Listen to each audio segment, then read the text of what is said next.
Talent இருக்கு but opportunity கிடைக்கலன்னு யோசிச்சுட்டு இருக்கீங்களா? அப்போ இந்த வீடியோ உங்களுக்காக தான். வீடியோ மிஸ் பண்ணாம ஃபுல்லா பாருங்க. அண்ட் என்ன இப்பதான் ஃபர்ஸ்ட் டைம் பாக்குறீங்க அப்படின்னா, hello everyone, this is Yuvika, henna artist from Chennai. ஒரு 3D பார்டர் டிசைன் பார்த்துட்டே பேசலாம்.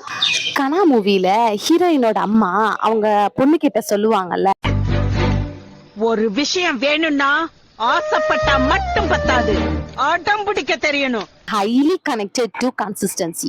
ஒரு விஷயம் வேணும் அப்படின்னா அந்த விஷயத்துக்காக நம்ம எவ்வளவு போராடுறோம், அந்த விஷயத்தை எவ்வளவு கன்சிஸ்டன்டா செய்யறோம் அப்படின்றது ஒரு ஹியூஜ் ரோலா பிளே பண்ணும். ஈஸியா 35 ஃபாலோவர்ஸ்ல இருந்து 700 ஃபாலோவர்ஸ் ரீச் பண்ண தெரிஞ்ச எனக்கு அதுக்கப்புறம் ஏன் டெவலப் பண்ண முடியல, அதுக்கப்புறம் ஏன் க்ரோ ஆக முடியல அப்படின்னு திரும்பி பார்த்தா, ஆசைப்பட்ட தெரிஞ்ச எனக்கு அதுக்காக அடம் பிடிக்க தெரியல. Most of us including me has much self doubts. அதெல்லாம் தூக்கி ஓரம் கட்டிட்டு ஒரே ஒரு தடவை நமக்கு பிடிச்சதுக்காக அடம் பிடிச்சு பார்க்கலாம். அண்ட் எப்படி நான் 35 to 700 ஃபாலோவர்ஸ் ரீச் பண்ண, அது மட்டும் இல்லாம என்னோட மெஹந்தி ஜர்னி அப்கமிங் வீடியோஸ்ல ஷேர் பண்ணிக்கிறேன். மறக்காம அந்த ஃபாலோ பண்ணிடுங்க.